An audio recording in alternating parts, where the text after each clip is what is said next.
Hi guys, welcome to another episode of Monique's. My name is Moyo Sori and this channel is called Monique's, where we talk about marriage, love, friendship, career, education and all of that good stuff. Today I'm quite busy, but it's been on my mind to make this video, and if I actually don't make this video today, that means there will be no video for you guys to watch in the coming week, or this week actually, because I'm going to post this video this week. Yes.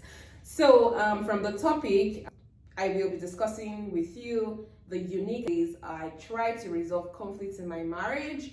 I actually believe that there's someone out there today watching this video. You are currently not in good terms with your spouse, and then you've tried every strategy possible to apologize. You have apologized early, but your spouse isn't yielding. So stay tuned and watch this video, because there are so many things you will learn from this video. And apart from the fact that these are strategies that I use to resolve conflicts in my home, I actually got one of these ideas from the Holy Spirit. And when I say Holy Spirit, yes, I mean from the Holy Spirit. Yes. So if you're interested in watching this video, stay tuned. I'll be right back.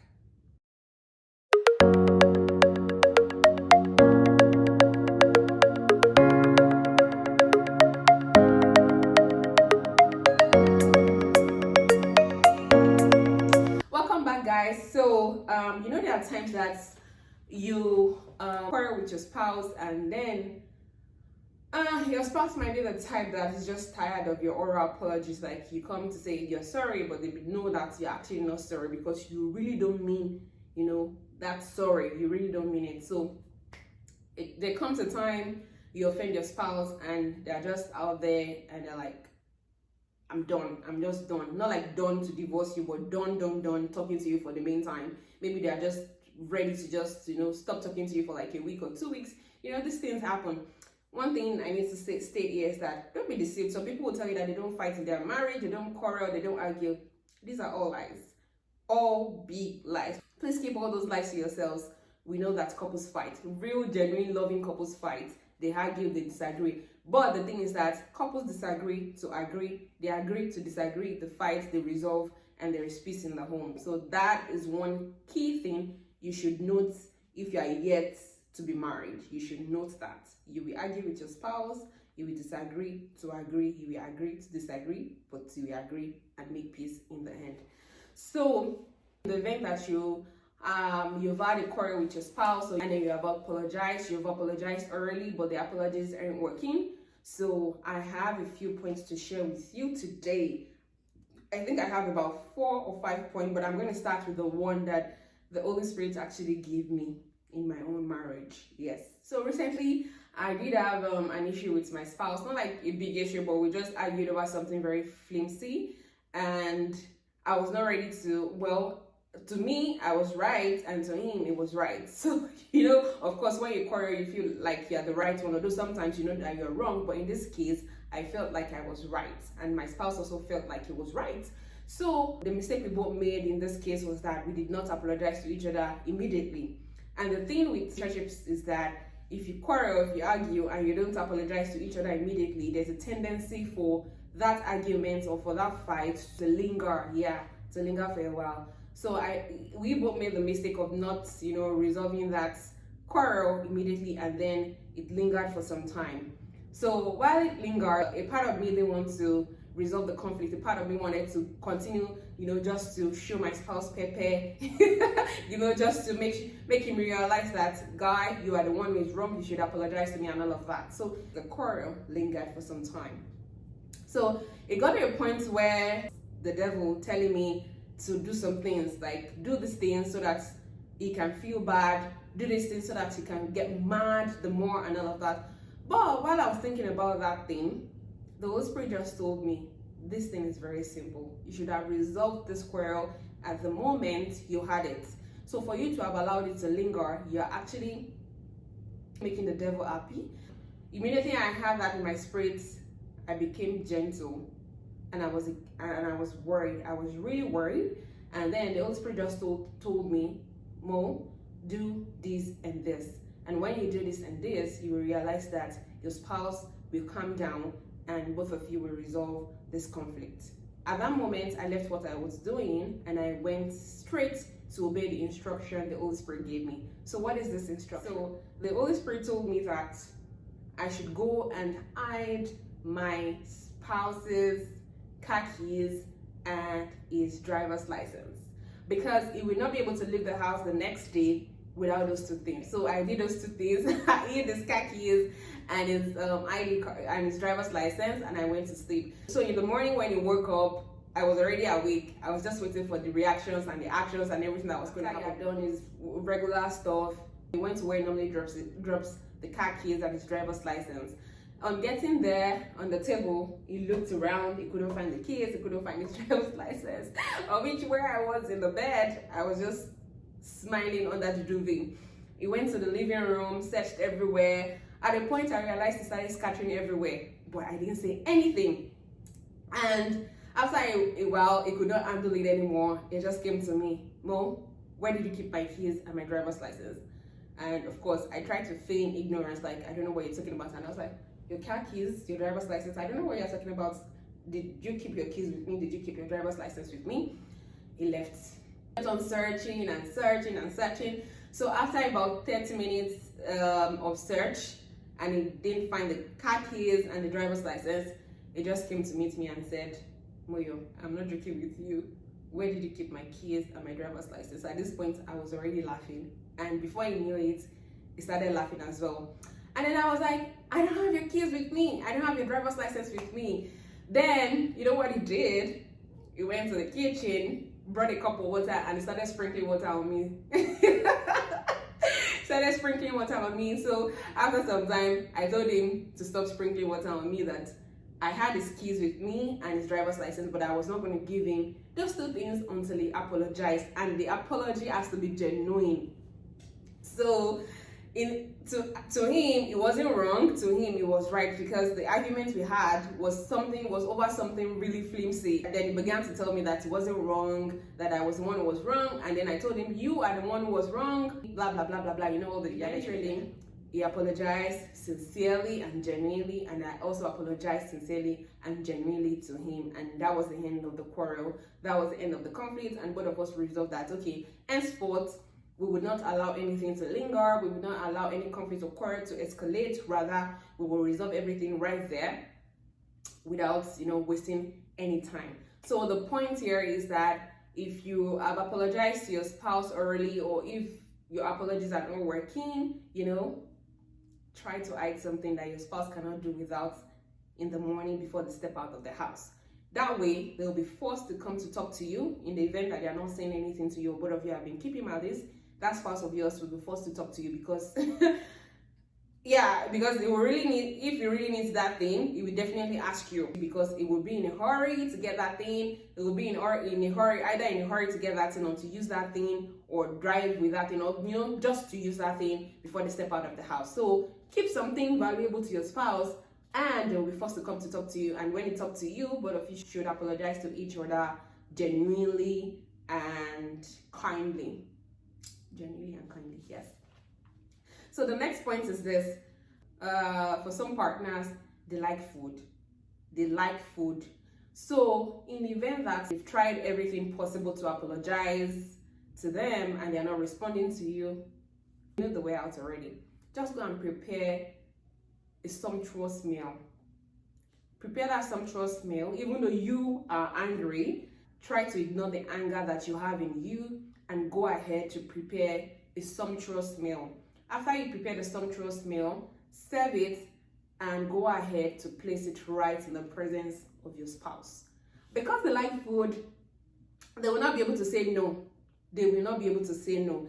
I don't know how bad that situation may be. Well, there might be some situations that are very bad that food may not be able to resolve it. But I mean, there are some situations that when they see food, they will not be able to ignore. So if that spouse of yours likes food, they really, really, really, really like food, just go ahead, prepare a sumptuous meal, serve it, and place the food right in front of them. You'll see that their mood will change, their countenance will change towards you. So eventually, both of you get talking, talk about it, talk about the reason why you had that conflict, why you had that argument, why you had that quarrel, and then resolve. Both of you should resolve in your family, in your home, not to fight anymore.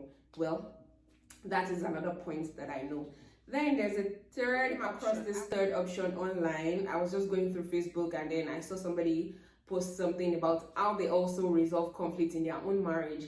And this actually is a good one, but I've never tried it. So what this person said in the post is that whenever he has any issues with his wife in the home and he has apologized and his wife is still angry and she eventually locks herself up in the room and she has refused to come out of the room after so much apologies and all of that, that what it typically does is that it just makes a tent right at the door, so that by the time the wife is calm and ready to come out, by the time she opens the door, she sees him right by the door, sitting or kneeling or lying down or doing one thing or the other. Doing that will make the spouse realize that, oh my God, so he's actually very sorry and is ready to make peace with him. So the point here is that if your spouse is the type that locks themselves in the room when you're angry, just make a tent by the door, so that when they step out of the room, you'll be the first person they see, and with your action, your remorse, and your sober face, your sober reflection, they will be willing to forgive you, and then both of you can move on. So this other point I learned from my in-law. I'm sure you might not even remember he told me something like this, but my in-law told me that one day he had a quarrel with his wife. And in this situation, the wife was the one who was wrong. And they allowed the fight or the quarrel to linger for some time. And all of a sudden, both of them just stopped talking to each other. And when the wife got angry, she was not ready to say sorry early. And you know what she did? She took a piece of paper, like you see in this picture. She took a piece of paper and then she wrote in a large font, "I am sorry, my darling husband, please forgive me." So she wrote that on a big piece of paper and then she attached it to the back of her dress, like you can see in this picture. She attached it to the back of her dress and also the front side of her dress. So she kept on working around the house, working around her husband. She kept on working around the house, so there was no how the husband would not see the apology notes. So rather than write an apology note and drop it on the table or on the bed, she attached it to her dress in front and in the back. So when the husband saw this, he just started laughing. He said to me that he just started laughing and he didn't have any choice but just to forgive his wife for what she did wrong. So that's one strategy. If your situation has defied oral apology, just write on a big piece of paper, "My darling husband, my darling wife, I am sorry, please forgive me." Attach it to the back of your dress or the front of your dress and keep walking around your spouse. When he sees it, we have a change of mind. So that's point 4. And the next one, when your spouse remains angry with you and you've tried everything you can do, but she's not still accepting your apologies, is not accepting your apologies, you know what you can do? If you see him sitting in the living room and maybe reading or doing something else, you can just turn on the television and then tune into his favorite channel or tune into his favorite series or favorite program or favorite movie or something, and then just sit by his side. Just sit by his side and start staring into his eyes and then watch the magic happen. Take note, I said turn on the television, tune into his favorite channel or favorite music or favorite movie or favorite series, sit by his side and stare into his eyes like this. You won't have a choice, so she won't have a choice.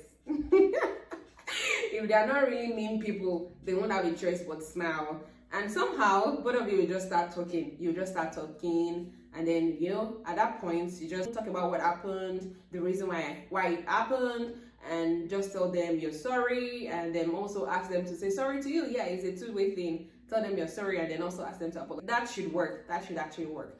So the last and final point that I have to share with you on this table today is that if your spouse is angry with you and then they move to another room, they totally leave the room for you, they pick their duvet, pick their pillow, and then move to the other room. My dear, don't wait though, don't allow anything to linger. As they're packing that mattress, packing the duvet, packing the pillow, packing everything packable, pack everything and go into the same room with them. Yes, as they're moving, you're moving.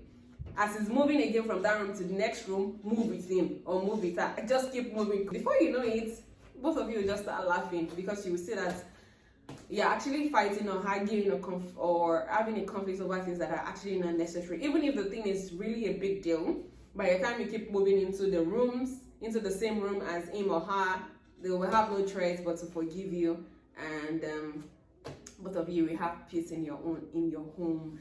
So guys, I have shared 5 points with you, and the first that I shared with you is that to resolve a conflict in your home, hide something valuable to your spouse, and they'll be forced to come ask you, and from there both of you can resolve your conflict. Number 2, if your spouse likes food, cook a sumptuous meal, serve it and place it right before your spouse, and then apologize. If you can, apologize and talk to them, and if they like food, they will really forgive you. Number 3 is that if your spouse is the kind that locks himself or herself in the room when they're angry, just pitch a tent by the door so that when your spouse comes out of the room, you are the first person they see, and then with the sober reflection on you, they apologize and they move on, and both of you have peace in your marriage. Then the next one, which is the 4th point, is that after you have tried to apologize already and it's not working, take a big sheet of paper and write on it, "My darling husband, my darling wife, I'm sorry, please forgive me," and attach the note to the front of your dress and the back of your dress, and keep walking around in left, right, front, back, east, south, west, east, and then they'll forgive you. And the last point is that if your spouse is very angry and they move their things away from the room where you both sleep, move all your things into the same room he has moved into or she has moved into. If he moves to another room, move to that same room with him, and everything's gonna be all right. So guys, today I need to dive right back into my research paper, so we'll see you again.